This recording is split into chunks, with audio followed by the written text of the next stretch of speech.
All right. I know we still have a couple people that are potentially might join, but I think we can go ahead and get started if OMPP is ready. I'm getting a nod, so I will assume we are, since we now have a quorum. So welcome, everybody. Thanks for joining our Mental Health Quality Advisory Committee today. Just a couple of reminders. This meeting is being recorded.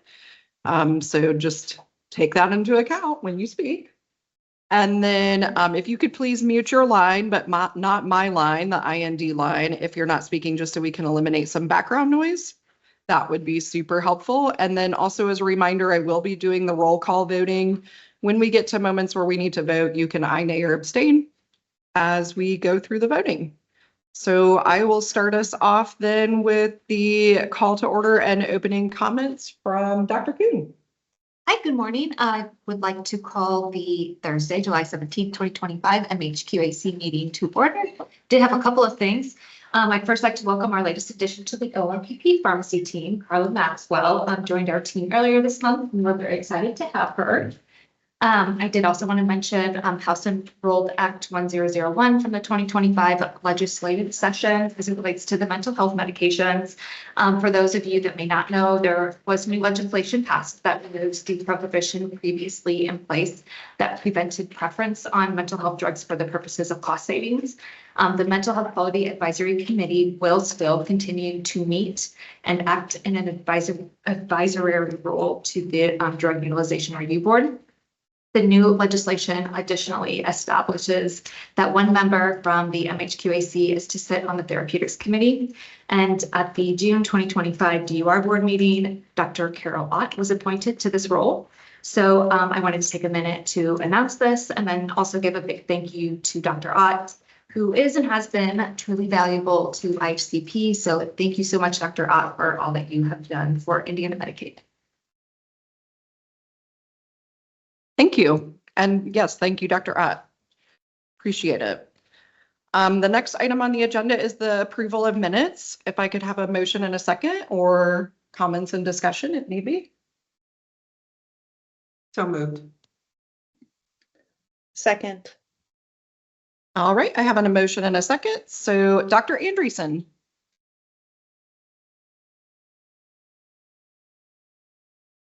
So sorry. Aye. No worries. Dr. Holvershorn. Aye. Dr. Ott. Aye. Dr. Powell. Aye. Dr. Rice. Aye. All right, we have all ayes, so that motion will carry. Thank you. We will then move on into our utilization edit recommendations. So there is a new buspirone capsule, Bucapsule, really creative name there, guys. Comes in a 7.5, 10, and 15. The 7.5 and 15, the utilization edit is at 3 per day, and the 10 milligram capsules at 4 per day. I'm wanting to update the FANAPT, the titration packs, B and C, to allow for 1 pack per 90 days. And again, age is 18 years and older. And then hydroxyzine, 10 milligrams per 5 ml syrup at 200 mils per day. And then, oops, sorry about that. Continuing on, we do have some updates to our max edits for the IR products of clonidine and guanfacine. So clonidine 0.1 milligrams at 12 per day, the 0.2 milligrams at 6 per day, and the 0.3 milligrams at 4 per day. And then the guanfacine IR 1 milligram at 3 per day, along with the 2 milligram at 3 per day. Any questions, comments, concerns on the utilization edits? I have questions. Yes. So these utilization edits, these are just for dose optimization, I assume, but they're still the max clonidine dosing. Daily place dose, and all. yes. Okay. We have that mentioned a little bit later. Oh, okay. Yeah. Thank you. Any other questions? Maybe one more here from me. Hydroxyzine syrup, are you, will there be an age restriction for the syrup or that sort of thing? Not at this time. Okay.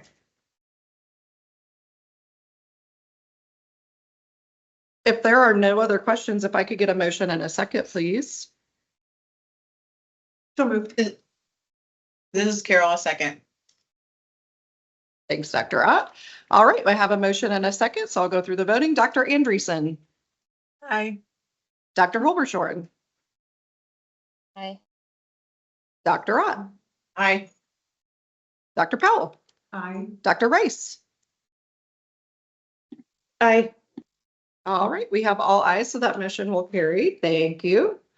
We will then go into our PA stats for April 1st, 2025 through June 30th of 2025, so second quarter.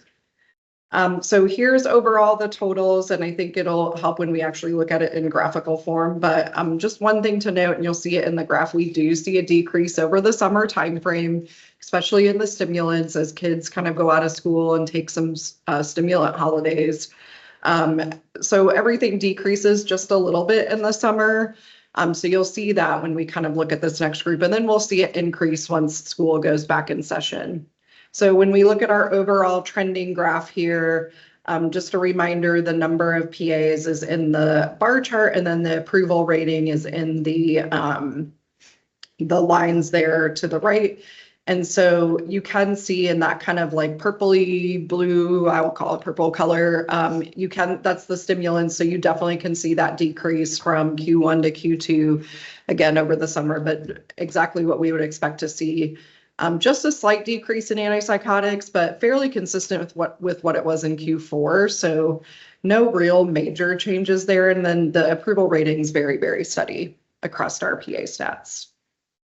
Any questions on that before I go into the stats related to addiction? All right. So as far as our addiction stats, so this is the overall paid claims for buprenorphine. You can see overall really fairly steady. I mean, again, we have fairly smaller numbers for this, so but fairly steady since we've been looking in the like December, January time. It fluctuates a little bit, but overall kind of hanging in there.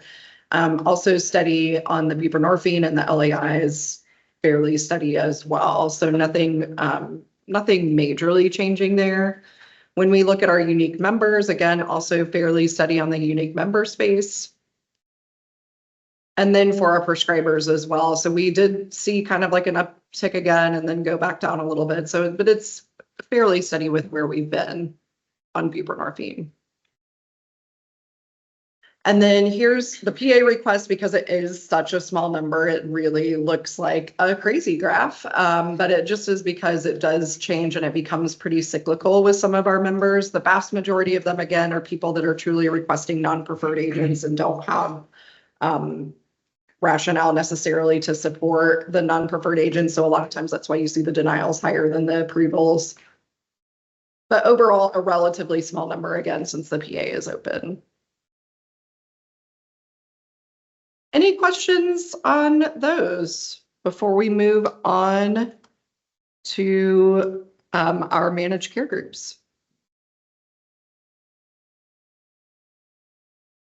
All right, hearing none, I will turn it. Who gets the pleasure today? I think it's me, Amanda. Can you hear me? This is Monica. I can. Welcome, Monica. Thanks. Sorry I couldn't be there in person today, but these are the managed care updates.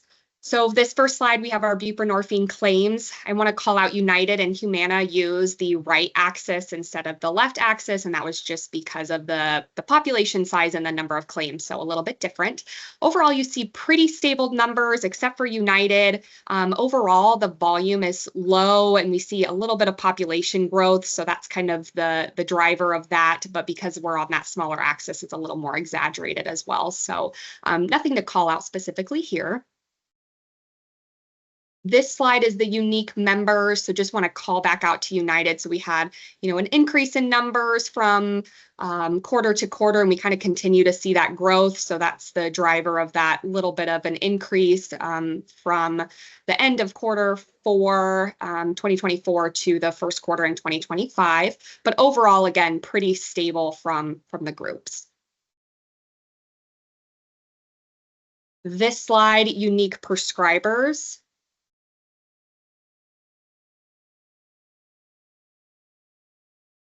And then this one is our PA request. So we see a little more variability here, and most of these are going to be because of, quantity limit exceeding. Brixadi and Sublocade do have a PA, so, but most of the other products, we don't see too many PAs because of, the products are majority of them are open access. So a little more variability there, but overall, we're seeing some consistency. Again, United and Humana are on that right axis, so you have one or two PAs, and those are the colors that are showing. Any questions for the managed care plans? I do. Thank you. Oh, Sorry. Wendy has a question, Monica. Monica. Yeah. Yeah, I see you have decimals under United Healthcare utilization. Yeah, so that's because we will have like one PA in the 3 months. And Yeah. so it's that okay. average is 0.3. Yep. Okay, thanks. So, that means one PA throughout the quarter. So it's just so low volume that we do get the decimals. Okay, thank you. Yeah, of course. Thanks, Monica. Yeah. Thank you. All right, I will turn it over to Amy Berger with Anthem. Amy? Good morning. Can you hear me okay? We can. Good morning. Excellent. So as mentioned, my name is Amy Berger and I am here to present the Anthem updates. And as we do quarter after quarter, this slide here is really just going to be the actual values for this quarter, which is the second quarter of 2025. But when we move to the next slide, this will actually show our trends. So we will focus our time there. And so here, per usual, we have our PA volume represented by the bars and the y-axis at the left. And then the approval rates are represented there by the lines and the corresponding y-axis to the right. So across the various classes, we remain steady in both volume, PA volume, as well as the approval rate, with one exception, which is that represented there in the green line, which are the sedative, hypnotic, and benzos. You may recall from previous quarters, we had identified an inadvertent change in our PA process for these back in Q3 of 24. We started to see an uptick, but didn't realize the full extent until Q4 of 24. And that was where we had allowed a shift in process where the PAs were being reviewed simply based on attestation for claims history rather than looking for the actual claims history. So we had a number of approvals that were granted that maybe would not have been had we taken a closer look at the actual claims history. So we have corrected that process and we see that our approval rates are now in fact coming back down to where we had been prior to that shift in process. So we believe we maybe have reached a steady state here and we'll continue to monitor it moving forward. But that's really the only shift that we're seeing. Are there any questions for Anthem? All right, hearing none. Thank you. Happy Thanks. Thursday. Thanks, Amy. I'll be looking forward to you saying Happy Friday tomorrow. You and me both, and I will try that one in person. Sounds good. We'll see you then. All right, next up we have CareSource. I believe Jen's going to present for us. Yes, good morning, everybody. Jen Chapin with CareSource. Very similar to Anthem slides. Here we have our claims and prior authorization statistics for quarter 2. I'll note that we're currently undertaking a review of our MHQAC reporting in terms of mapping, as we identified a few products coming into the stimulants category specifically that we weren't expecting. So I'm saying that the preface prior to the October meeting in case there is a variance after that review, but not anticipating that.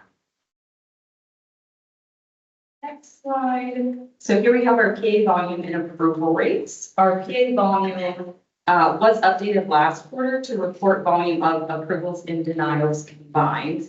And this has been updated back across all prior quarters here with everything trending and tracking pretty consistently quarter after quarter. I have reached out to our operations team for information on the overall, kind of slow upward trend in PA approval percentage, but that does seem to be leveling out a bit as you look from quarter one to quarter two.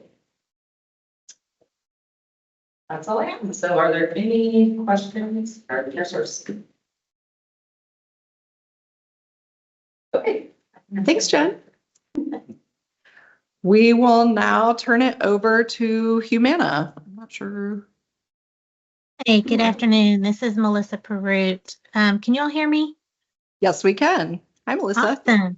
Hi. Bill Porch is off on some much deserved vacation. So he sent me in to present these. So hopefully I give you the information that you need today. You did make me a little nervous when you told me everything was recorded. So it's bringing a little more pressure. But for our quarter two 2025 PA, for antipsychotics, we had more than 2,200 claims processed, with more than half of those paying. We did have a total of 86 PAs submitted with a 68%, almost 69% approval rating in the antipsychotic space. For our SSRIs and our SNRI antidepressants, we had 3,500 or so claims processed, with more than half of those paying.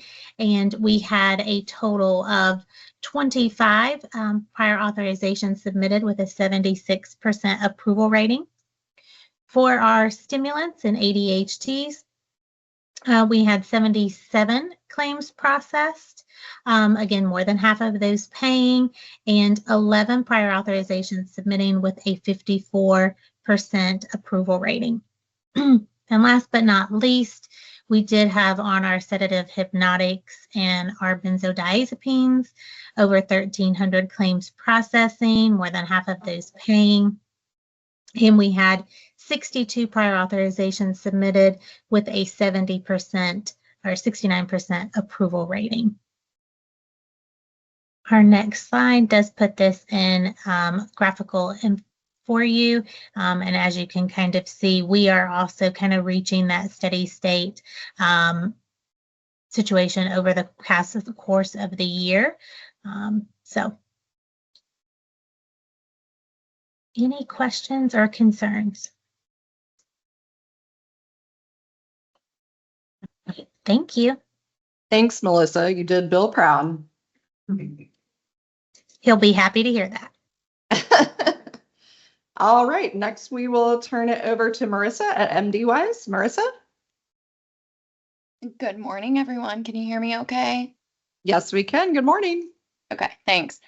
I'm Marissa Mattingly, clinical pharmacist with MDWise, and will present our PA stats for second quarter 2025. Overall, nothing really too exciting here with MDWise.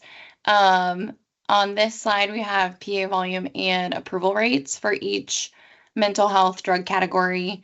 The blue lines, which represent overall PA volume and approval rates, are almost identical to second quarter last year. In each category, PA volume has fluctuated by less than roughly 100 PAs from quarter to quarter. And then CNS stimulant PA approval rate, which is the yellow, decreased first quarter and normalized just this quarter. So it's pretty much the same as second quarter last year again. Antipsychotics and antidepressant PA approval rates remain the same as previous quarters, roughly around 60-ish%. So overall, really no major changes for us across the board. And that's really all for MDWise. Thanks, Marissa. Any questions for Marissa? All right, thank you. We will now turn it over to Farhan.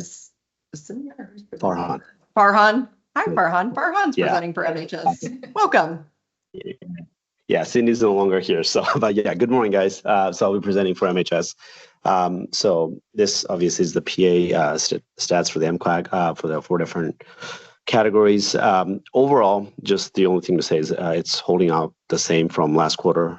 Nothing really changes. Same for the approval percentages, all within 1 or 2 percentage points of last quarter as well. So if we can move to the next slide.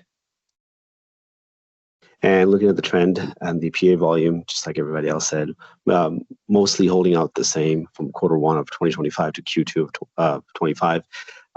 Again, 1 or 2, percentage difference in the approval rates. The volume is essentially the same. The only difference is the stimulant, the ADHD. ADHD, we had, I believe, like roughly 3,000 in terms of the PA volume, and then for this quarter we are at 1,700. So there was a little bit of a decrease in that, which basically brought down the overall by the same amount. But otherwise, all other categories are the same, and no real changes. Thank you. Thank you. Any questions for Farhan? Thank you very much. Thank you. That will, oh, I almost forgot you, Monica. How could I forget you? I know. How could you do that to me? I know, last but not least, by far, Monica Thanks, with Amanda. United Healthcare. Thanks, Amanda. Hi, everyone. Monica Blankenship again with United Healthcare. And I just realized this says Q1 2025, but it does have data through Q2 2025. So we see a little more volatility with UHC in terms of numbers, but we have a pretty small population still. So I'll call out Q3 2024.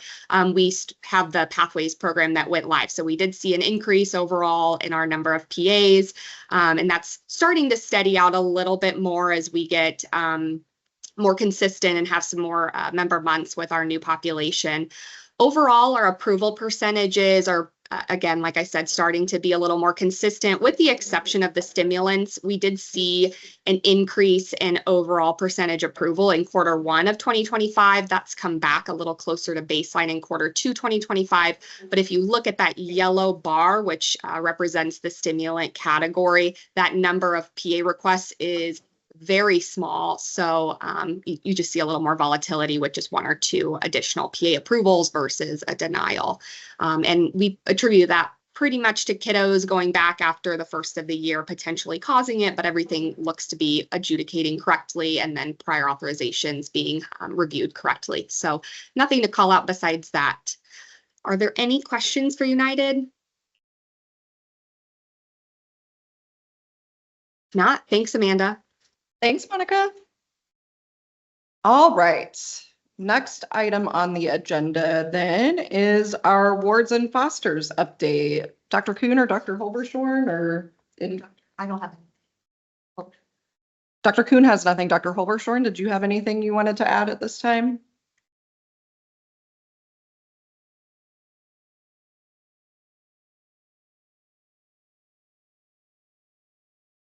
Dr. Holbershorn, you're on mute if you're I'm sorry, talking. the Wi-Fi just went out for me. I didn't hear what we were talking about.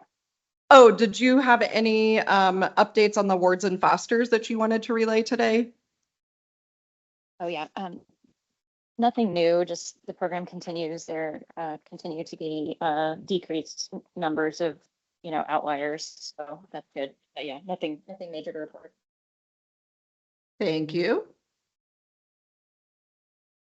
Next standing agenda item is the concurrent use of opiates and benzos. Any discussion on that today?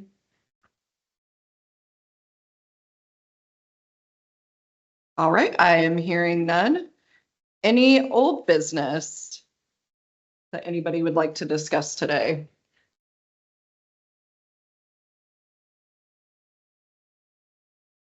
I'm also hearing none. Any new business before I get into some of my new business?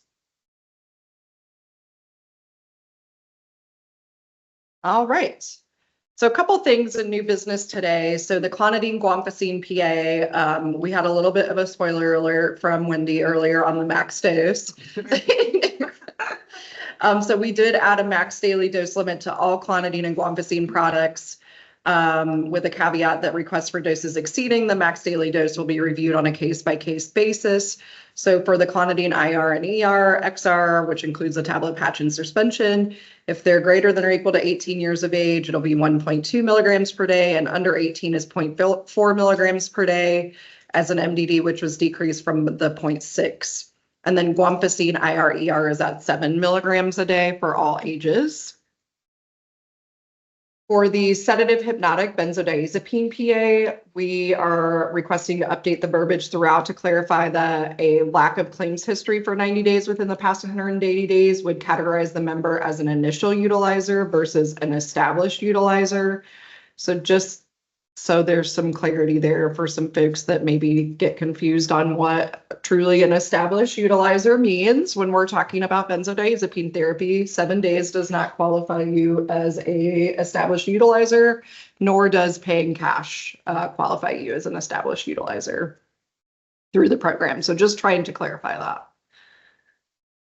Then Spravato PA, we did create its own PA criteria. So it's now a big drug in its own little entity with its own PA criteria that will be on the website, which uses its already established age and quantity limits, adding some approval durations of treatment-resistant depression up to 6 months with reauthorization eligible, and then major depressive disorder with suicidality is approval up to 2 months.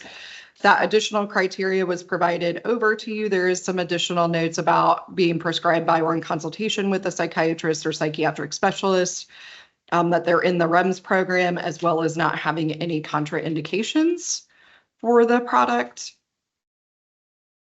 Amanda, will we see that that guideline or that criteria document then at DUR board? It will go to the August. meeting, Okay. yes. I'm just looking for, like the public facing document. So Yeah. I sent it over last week to the MHQAC deliverables if you want to take a look at it. sorry, I didn't see it. I apologize. But it will go to the UR board as well. Yeah, sure. I was just seeking that document. Sorry, Courtney. No worries.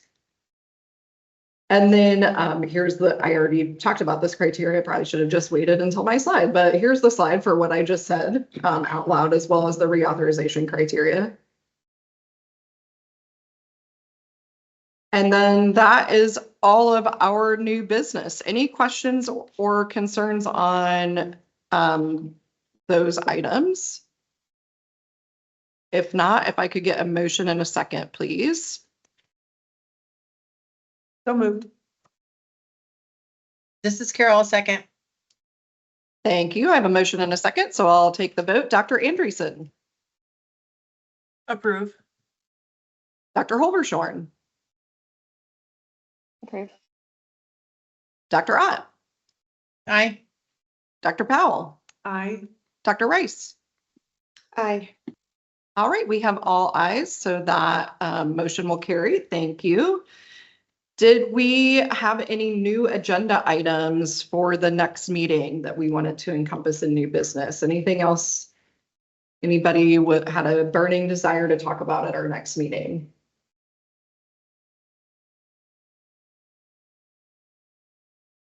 All right, I'll take that as none. We have no public comment today. And so that takes us up to our last agenda item, Dr. Kuhn, which is adjournment. Well, thank you, everybody, for attending and the discussion today. Meeting adjourned. Thanks, everybody. Appreciate your time.